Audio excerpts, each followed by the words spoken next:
Hello friend, I am राजन गोयल। आज मैं आपको सीआरपीसी की धारा 353 को एक्सप्लेन करूंगा, डिस्कस करूंगा, जो जजमेंट के अंतर्गत आता है। ये चैप्टर 27 है और इस चैप्टर 27 में धाराएं 353 से 365 है। पहली जो धारा है वो 353 है। 353 में क्या है, इसका नाम ही जजमेंट है, जो चैप्टर का नाम है और इस सेक्शन का जो नाम है वो सेम है, जजमेंट, निर्णय।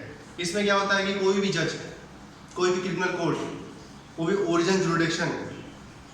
ओरिजिन जुरिडिक्शन क्या होता है कि कोई भी बंदा जहाँ रह रहा है उस एरिया के अंतर्गत कोई भी कोर्ट आती है, या हाई कोर्ट हो गया, या कोर्ट ऑफ सेशन हो गया, लोअर कोर्ट हो गई, तो वही उसका वो ओरिजिन जुरिडिक्शन होता है। कोई भी क्रिमिनल कोर्ट ओरिजिन जुरिडिक्शन किसी भी पर्सन को कन्विट करती है तो क्या होता है कि ट्रायल खत्म हो जाएगा। ट्रायल खत्म होने के बाद उसको जजमेंट वो तुरंत सुना देगी। अब जजमेंट दो तरह सुनाया जाएगा, या तो तुरंत सुना देगा, या तो जो जज प्रिसाइडिंग ऑफिसर है, या तो जजमेंट तुरंत सुना देगा, या तो फिर कुछ समय बाद सुनाएगा। हाँ, कुछ समय बाद सुनाएगा तो क्या करेगा, वो नोटिस दे देगा कि हम इस डेट को जजमेंट आपको सुनाएंगे, और ये जो पर्सन है वो दोषी पाया गया है या नहीं पाया गया है, वो जजमेंट सुनाया जाएगा एक पर्टिकुलर डेट को।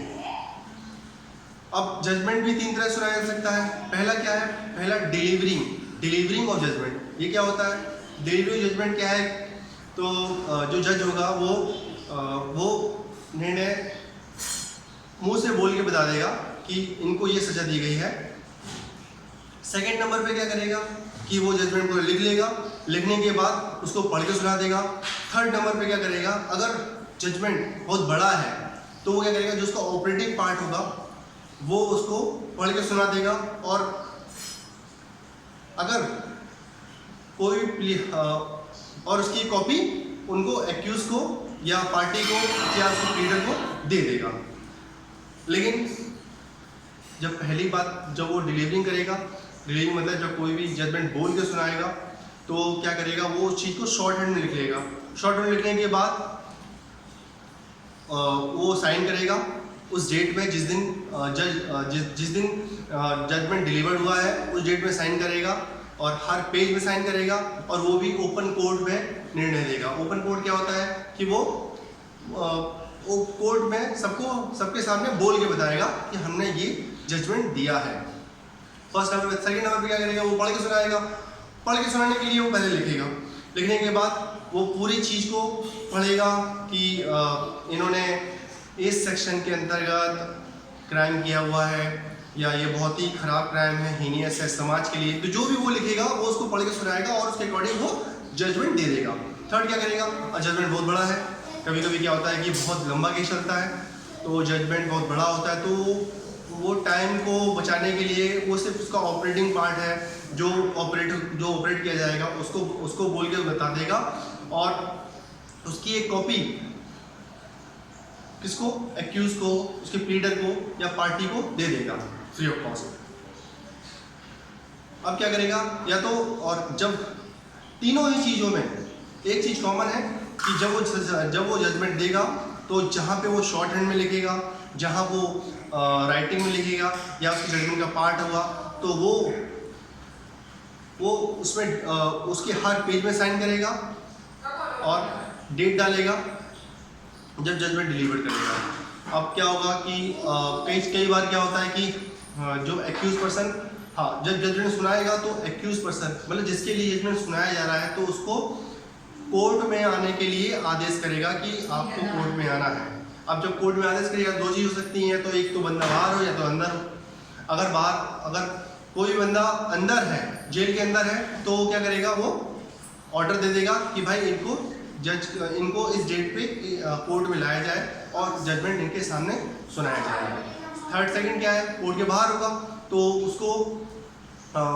उसको सम्मन दे देगा, नोटिस दे देगा, कुछ भी दे दे, सम्मन दे देगा, वारंट दे देगा, और उसको कहेगा कि हमारे सामने आओ और इस दिन हम जजमेंट सुनाएंगे।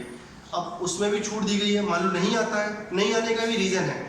मान लो इतना ज़्यादा हीनियस क्राइम नहीं है और उस क्राइम के लिए उसको एक्विटल कर गया है, उसको पता है कि वो एक्विटल हो जाएगा या सिर्फ फाइन होगा, तो उसके बिहाफ में से जो प्लीडर आया होगा तो उसको जजमेंट सुना दिया जाएगा या बता दिया जाएगा कि भाई इनको बरी कर दिया गया है या इनकी उम्र तक फाइन लगा दिया गया है। दोनों चीज़ हो गई कि 21% को आना पड़ेगा या जिसके लिए निर्णय सुनाया जा रहा है उसको आना पड़ेगा। अब क्या होगा, कई चीज़ होंगी। थर्ड चीज़ क्या होगी, यदि मान लो एक से ज़्यादा एक्यूज़ है, एक से ज़्यादा एक्यूज़ में क्या करेगा वो एक ही एक्यूज़ आया तो जजमेंट सुना देगा, अगर एक से ज़्यादा सारे आ गए तो सुना देगा। तो मतलब कंडीशन क्या है कि अगर सब प्रेजेंट नहीं है या सारे प्रेजेंट नहीं है जिनके लिए जजमेंट सुनाया जा रहा है तो वो जजमेंट, लेकिन फिर भी वो जजमेंट सुनाएगा। क्यों? वो अब वो नहीं चाहेगा कि भाई जज का कोर्ट का टाइम बर्बाद हो और विदाउट एनी अननेसेसरी डिले वो जजमेंट प्रोनाउंस कर देगा। अब क्या होता है कि अब कई लोग नहीं आते हैं, छूट दे सकता है। नेक्स्ट क्या करेगा कि अगर मान लो जजमेंट तो सुना दिया तो इस जजमेंट का जो पूरा पोर्शन हो गया इसका ये वैलिड, इसके लिए भी दो चीज़ें हो सकती हैं, या तो वैलिड होगा तो इनवैलिड होगा। लेकिन ये सेक्शन में सीधे लिखा हुआ है कोई भी जजमेंट सुनाया जाएगा कहीं भी किसी कोर्ट में तो वो इसी सेक्शन के अकॉर्डिंग जो चीज़ें लिखी हुई हैं उसके अकॉर्डिंग ही सुनाया जाएगा और ये जजमेंट किसी भी कीमत पर इनवैलिड नहीं होगा या निल एंड वॉइड नहीं होगा। और किस वजह से निल एंड वॉइड नहीं होगा? निल एंड वॉइड इस वजह से नहीं होगा कि केवल उसमें कहीं क्लिनिकल मिस्टेक हो गई है या एक्यूज पर्सन या जो पार्टी है जिस दिन आनी थी उस दिन नहीं आई है, उस डेट में नहीं आई, उस जगह नहीं आई है, तो ये छोटी छोटी चीज़ के लिए जजमेंट इनवैलिड नहीं होगा। इस तरह मैंने आपको जजमेंट की पूरा जजमेंट जो सेक्शन है उसको पूरा एक्सप्लेन कर दिया है कि जजमेंट कैसे जजमेंट डिलीवर्ड होगा और क्या कंडीशन होंगी, कैसे साइन करेगा, एक्यूज नहीं आएगा या एक्यूज आएगा या कोई प्रेजेंट नहीं होगा, और इस तरह पूरे सेक्शन को एक्सप्लेन कर दिया है। हाँ, एक चीज़ और, ये जो सेक्शन पूरा जो कंप्लीट हुआ है इस सेक्शन को इस तरह नहीं समझा जाएगा कि किसी तरह की छूट दी गई है 465 की लिमिट में। 465 सेक्शन क्या है? 465 बोलता है कि कोई भी जजमेंट है तो या तो फिर या तो एक्विटल के फॉर्म में हो जाए या तो कन्विक्शन के फॉर्म में हो जाए या कोई इरेगुलर प्रोसीडिंग हो गई है या कुछ एरर हो गई है, कुछ फॉल्ट हो गया है, तो इस वजह से वो जजमेंट पलट जाता है।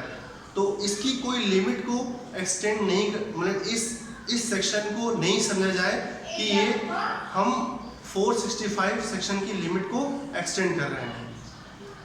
तो इस तरह आपने देखा कि हमने जो चैप्टर 27 जजमेंट चैप्टर है, जो पहली धारा जजमेंट की है, उसको किस तरह एक्सप्लेन कर दिया इतना, और ये हर जगह लागू होगा।